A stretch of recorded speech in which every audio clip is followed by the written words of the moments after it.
Welcome back students. हम लोग पढ़ रहे थे मोशन इन ए प्लेन और अब यह है लेक्चर नंबर 4। हमने सीखा लास्ट टर्न पे how to resolve a vector in 2D। 2 dimension में किसी वेक्टर को हम 2 कंपोनेंट्स में कैसे ब्रेक करते हैं वो हमने सीखा। तो आप अपनी एनसीईआरटी ओपन कर सकते हैं।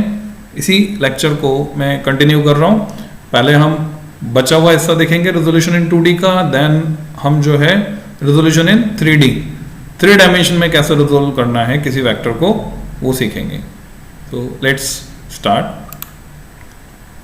लास्ट टर्न पे हमने सीखा कि ट्रिग्नोमेट्री की मदद से मैं किसी वेक्टर को जब ब्रेक करता हूं तो मैं कंपोनेंट्स को दिखा सकता हूं। जैसे एक्स एक्सिस के अलॉन्ग जो कंपोनेंट है ax equal to a cos theta and ay equal to a sin theta, ऐसे हम रिप्रेजेंट कर सकते हैं। As is clear from equation 4.13, a component of a vector can be positive, negative और 0। तो नेगेटिव का मतलब क्या है? नेगेटिव का मतलब है अपोजिट डायरेक्शन। और ये किस पर डिपेंड करेगा? वैल्यू ऑफ थीटा पर, क्योंकि थीटा अगर यहाँ पर ऑब्ट्यूस एंगल हो गया तो नेगेटिव हो जाएगा।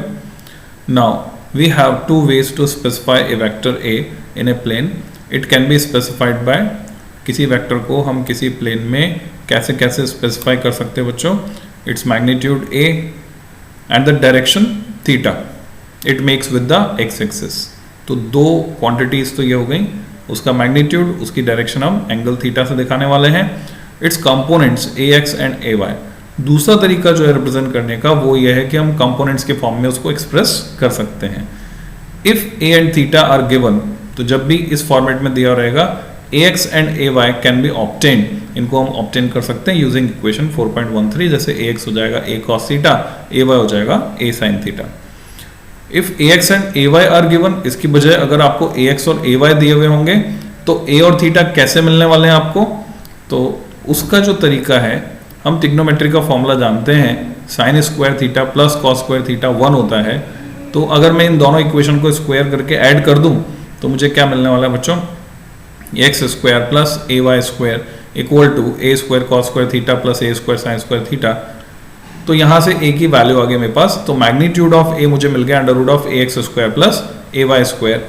और डायरेक्शन के लिए हम क्या करते हैं? थीटा निकालने के लिए हम पहले टेन थीटा निकालते हैं। टेन थीटा हुआ A Y by A X, यानी ये रेशो के बराबर, तो थीटा हो गया tan inverse A Y by A X. तो अभी हमारे पास डायरेक्शन भी है, हमारे पास मैग्नीट्यूड भी है, और ये रिप्रेजेंटेशन हम ऑलरेडी देख चुके हैं। तो ये हमने सीखा resolution of a vector in 2D। So far we have considered a vector lying in an XY plane. XY plane में जो लाई कर रहा है उसकी बात की। The same procedure can be use to resolve a general vector A into 3 components along x, y and z axis. तो हम क्या मानते हैं? ये x एक्सिस है मान लो, तो ये जो ऊपर वाला है ये हो गया y एक्सिस, और जो उधर जा रहा है वो हो गया z एक्सिस। तो इसके जो अपोजिट होंगे वो सब नेगेटिव हो जाएंगे। नहीं, इधर -x हो गया, मैं इधर दिखा रहा हूँ, वो उसमें उधर दिख रहा है, तो ये इधर वाला हुआ -x, इधर वाला +x, इधर वाला +x, तो इधर वाला जो जिस हाथ में मैंने पेन पकड़ा हुआ वो -x, ऐसे हुआ। इसमें क्या कैमरा में उल्टा चल रहा है, ये थोड़ा मतलब उल्टा दिखता है, ऐसे ही होता है। So far we have considered vector lying in XY plane. तो अब जनरल वेक्टर ए को हम 3 कंपोनेंट्स में x, y, z एक्सिस के अलॉन्ग अगर ब्रेक कर रहे हैं इन 3 डायमेंशन, और मान लीजिए अल्फा, बीटा और गामा जो है वो एंगल्स हैं, जैसे कि यहाँ पर दिखाया है इस क्यूब में, between a and the x axis, y axis, z axis respectively. ये फिगर आप देख रहे हैं। तो अगर मैं इसे ड्रॉ करके बताऊं तो कैसे ये बनी है फिगर, उसको हम समझ सकते हैं कि इसको कैसे ड्रॉ किया गया फिगर को। तो आप ऐसे समझ सकते हैं कि सबसे पहले हमने क्या किया, क्यूब बनाया। क्यूब बनाने के लिए आपको क्या करना होता है? एक स्क्वायर बनाओ और उसके आधे से काटते हुए, हाफ डिस्टेंस से काटते हुए आप बनाओ दूसरा स्क्वायर, और अब इन कॉर्नर्स को आप ज्वाइन कर दो।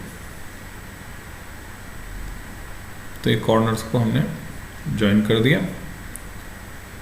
अब इसमें अगर मैं इसे ओरिजिन मान रहा हूं तो जो एक्स एक्सिस है वो इस साइड के अलॉन्ग है स्क्वायर की, दिस इज एक्स एक्सिस। जो वाई एक्सिस है वो ऊपर की तरफ, तो नीचे की तरफ हो जाएगा नेगेटिव वाई, और जो जेड एक्सिस है वो ऐसे बाहर की तरफ निकलता हुआ हम मान सकते हैं, this is Z axis. 3D में ये आप किसी कमरे का, जैसे ये कमरा है, इसका कोई सा भी कोना आप पकड़ लीजिए तो ये तीनों एक्सिस आपको मिल जाएंगे।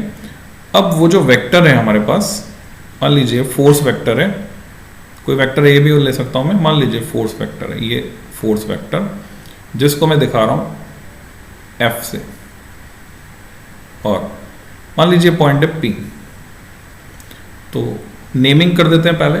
तो ये फोर्स वेक्टर P जो है इस तरह से है, बॉडी डायगोनल इसको कहते हैं हम क्यूब का।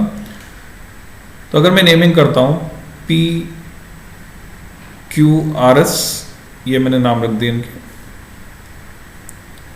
स्मॉल लेटर भी ले सकते थे, और फिर बाद में T U V W और कुछ नॉमेनक्लेचर और भी नाम ले सकते हैं। अब मैंने क्या किया, P से परपेंडिकुलर ड्रॉप किया एक्स जेड प्लेन पर, परपेंडिकुलर का फुट जहां मिलता है वो पॉइंट S है।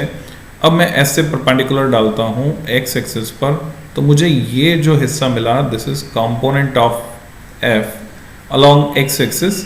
तो मैं इसको किससे दिखाने वाला हूं, Fx, this is component of F along x axis Fx। इसी तरह से मैंने परपेंडिकुलर ड्रॉप किया z एक्सिस पर, और ये जो कंपोनेंट मिला इसको मैं दिखाने वाला हूं Fz से। वेक्टर लगा भी सकता हूं, वेक्टर नहीं भी लगा सकता हूं, दोनों का मतलब अलग अलग है।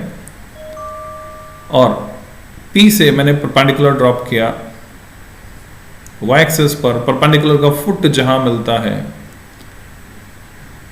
यहां तक, ये जो वेक्टर हुआ वो हुआ Fy। तो अभी हम क्या कह सकते हैं कि F जो मिल रहा है हमें Fx Fy Fz को मिलाकर मिल रहा है। कैसे? अगर मैं पैरेललोग्राम लॉ ऑफ फोर्सेस लगाता हूं बच्चों यहां पर, तो पैरेललोग्राम की एक साइड ये है OW, दूसरी साइड है OR, और उन दोनों का जो वेक्टर रिजल्टेंट है वो ये हो गया OS। तो OS में कौन कौन शामिल हो गया, Fx, और OR WS के बराबर है, तो मैं इसको भी Fy लिख सकता हूं। तो Fx plus Fy same orientation में अगर लें तो ट्राइंगल लॉ से ले लो, नहीं तो पैरेललोग्राम लॉ से निकाल लो। तो ये हमारे पास आ गया Fx प्लस Fz, ये मैंने y गलत लिख दिया, इट इज z। तो Fx और Fz का रिजल्टेंट मेरे पास है। अब इस Fz में, Fx और Fz के रिजल्टेंट में, ये इसको मैं रिजल्टेंट स्मॉल r से दिखा देता हूँ, रिजल्टेंट। तो इसमें अगर मैं जोड़ देता हूँ Sp, जो Sp Fy के बराबर है, Oy is Fy। तो अगर मैं इसको जोड़ देता हूँ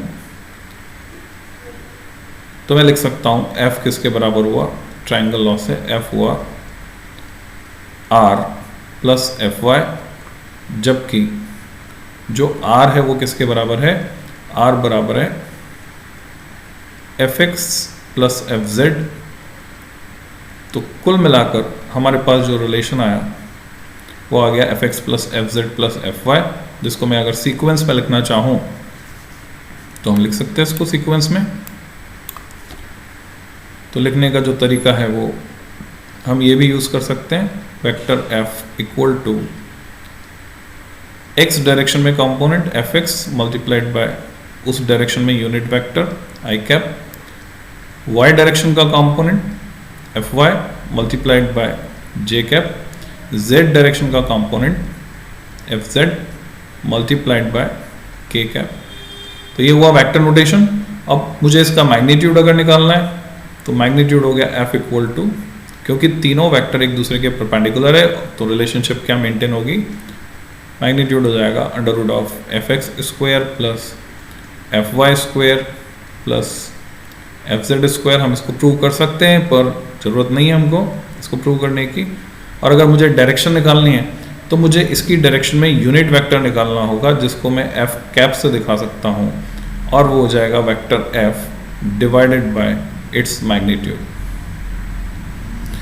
तो मैं समझता हूँ आपको समझ में आ गया होगा। वापस से हम NCERT पर चलते हैं। यहाँ पर क्या कह रहे हैं, क्या समझा रहे हैं वो देखते हैं। एफ की जगह यहाँ पर ए है और ये कंपोनेंट्स हैं A X, A Y and A Z. A X हो गया ए कॉस अल्फा, ये अगर एंगल अल्फा है तो ए कॉस अल्फा, ए वाई हो गया ए कॉस बीटा और ए जेड हो गया ए कॉस गामा। ये सेकेंड एस्पेक्ट है, इसको भी हम समझ लेते हैं, अल्फा बीटा गामा। अब ये समझ लीजिए कि ये जो गामा है ये 90 माइनस अल्फा के बराबर नहीं है, ये डिफरेंट प्लेन में चले गया है, वो प्लेन ही चेंज हो गया है। हाँ, बीटा जरूर 90 माइनस अल्फा के बराबर है या अल्फा 90 माइनस बीटा के बराबर है, क्योंकि ये दोनों सेम प्लेन में है, पर ये गामा अलग से है। इसको ऐसे 3D में समझना है आपको। तो हमारे पास ये 3 कंपोनेंट्स दिख रहे हैं, जहां से हम ए को लिख सकते हैं A X I cap, A Y J cap plus A Z K cap, और मैग्नीट्यूड जो हो जाएगा इसका हो जाएगा A equal to under root of A X square plus A Y square plus A Z square. और position vector R can be expressed as, अगर उसकी डायरेक्शन में, रिजल्टेंट की डायरेक्शन में मैं कोई पोजीशन वेक्टर आर दिखाना चाहता हूं तो वो होगा X I cap plus Y J cap plus Z K cap, ऐसा हम कह सकते हैं, where X Y and Z are the components of R along X Y and Z axis respectively. तो बच्चों ये हुआ 3D रेजोल्यूशन वेक्टर का।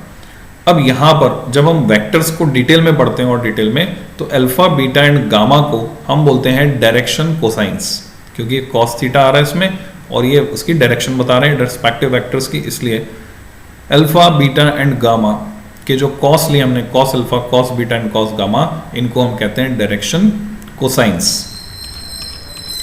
Now next article is vector addition analytical method. अभी तक हमने देखा ग्राफिकल मेथड, अब हम बात करते हैं एनालिटिकल मेथड की, एनालिटिकली कैसे पता करेंगे।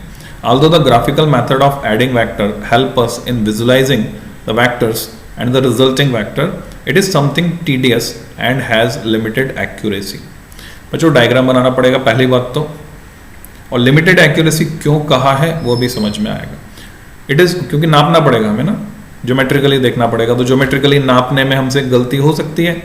आपने एरर एनालिसिस पढ़ा है पूरा, तो गलती हो सकती है, इसलिए limited accuracy. It is much easier to add vectors by combining their respective components. Analytically जोड़ना थोड़ा आसान है। Consider 2 vectors A and B, जहां भी आप देखें बोल्ड लेटर मतलब वेक्टर, जो कि एक्स वाई प्लेन में है, जिनके कंपोनेंट्स हैं ए एक्स ए वाई और बी एक्स बी वाई। तो मैं कैसे जोड़ सकता हूं? वेक्टर ए को मैंने लिखा ए X I cap plus A Y J cap, और जब मुझे इनको जोड़ना है, रिजल्टेंट निकालना है, तो जोड़ना बड़ा ही आसान है। हम क्या करेंगे, बी को भी लिख दिया, ए को भी लिख दिया, कंपोनेंट फॉर्मेट इसको बोलते हैं, कंपोनेंट फॉर्म में हमने लिख दिया ए और बी को। माना कि आर उनका सम है, तो हमारे पास है आर है ए प्लस बी के बराबर, तो ए की वैल्यू डाली हमने, बी की वैल्यू डाली, और आई कैप कॉमन आ जाएगा, A X plus B X time I cap, J cap common आ जाएगा, A Y plus B Y, क्योंकि सेम डायरेक्शन में वो दोनों।